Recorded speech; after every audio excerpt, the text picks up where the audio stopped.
Latest processor, शतक मारता कैमरे का रेजोल्यूशन, बड़ी बैटरी और 120 हर्ट्ज रिफ्रेश रेट वाली स्क्रीन। ऐसे शानदार स्पेसिफिकेशंस आजकल मिड रेंज से लेकर किफायती फ्लैगशिप स्मार्टफोन्स में बहुत आम है। स्पेसिफिकेशंस भले आंख खोल देने वाले हो, लेकिन प्राइस तो और भी चौंकाने वाले होते हैं। दमदार स्पेसिफिकेशंस वाले इन हैंडसेट का दाम बहुत ज़्यादा नहीं होता, खासकर फीचर्स की तुलना में। अभी तक आपको लग रहा होगा कि सब तो ठीक है, फिर इस पर बात क्यों कर रहे हैं। आपने कभी सोचा कि इतना सब ऑफर करने के बाद भी स्मार्टफोन्स किफायती कैसे होते हैं? क्या सच में आपके फ़ोन में सब ठीक ठाक है? प्लास्टिक बॉडी, फ़ोन के अंदर क्या कुछ है, ये तो अहम सवाल है। उतना ही अहम ये भी जानना है कि उसमें बाहर क्या लगा हुआ है, यानी बॉडी किस चीज़ की है।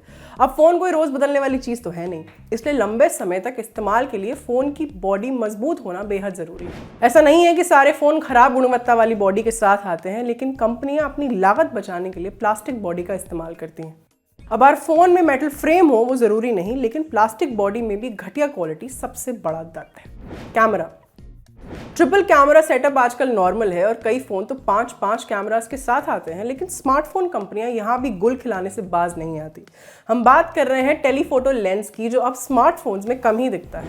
कैमरास भले ही कितने लगे हों आपके फ़ोन में, लेकिन रियल जूम के लिए टेलीफोटो लेंस बहुत ज़रूरी है। कंपनियों ने इसकी भरपाई के लिए डिजिटल जूम, हाइब्रिड जूम जैसे फीचर्स दिए हैं, मगर एक असली टेलीफोटो लेंस का मुकाबला नहीं किया जा सकता। ऐसा सिर्फ एक कंपनी ने ही नहीं, बल्कि किफ़ायती से लेकर फ्लैगशिप हैंडसेट बनाने वाली कई दिग्गज कंपनियों ने भी किया है।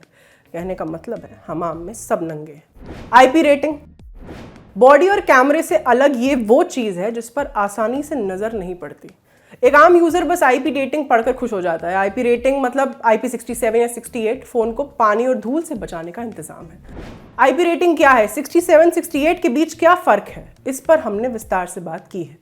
कंपनियों द्वारा एक लाइन में बता दिया जाता है कि फ़ोन धूल और पानी से बचा रहेगा, लेकिन रेटिंग नहीं बताई जाती। फ्लैगशिप किलर के नाम से मशहूर एक कंपनी ऐसा बहुत करती है। आम यूज़र इतने डिटेल में जाता नहीं, और यही मौका मिल जाता है स्मार्टफोन कंपनीज को अपनी लागत कम करने का। वो तो बेचारा तब हैरान परेशान होता है जब फ़ोन पानी से ख़राब हो जाता है और कंपनियां वारंटी भी नहीं देती। चार्जर, स्मार्टफोन में तगड़ी बैटरी आने लगी है। फास्ट चार्जिंग सपोर्ट नहीं मिले ऐसा नहीं होता, लेकिन चार्जर के साथ काफ़ी कुछ खेल करती हैं कंपनियां। सबसे पहले तो महंगे फ्लैगशिप हैंडसेट्स बनाने वाली कंपनियों ने चार्जर ही गायब कर दिया।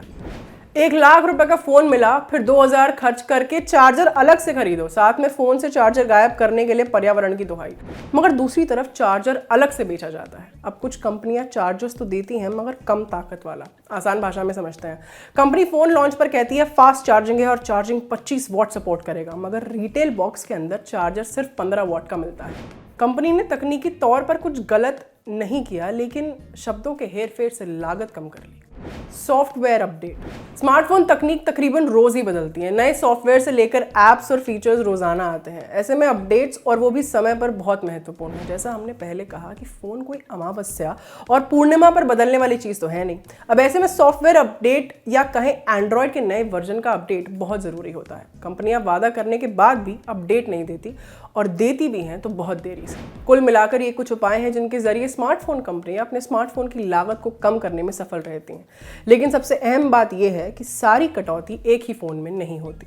आपके लिए खबर लिखी थी सूर्यकांत मिश्रा ने। मैं हूँ आस्था। देखते रहिए दी लंदन टॉप। इंग्लिश वाली कौन सी फिल्में पक्के से देखनी है ये बताओ। जानने के लिए लाइक और सब्सक्राइब करें लंदन टॉप सिनेमा।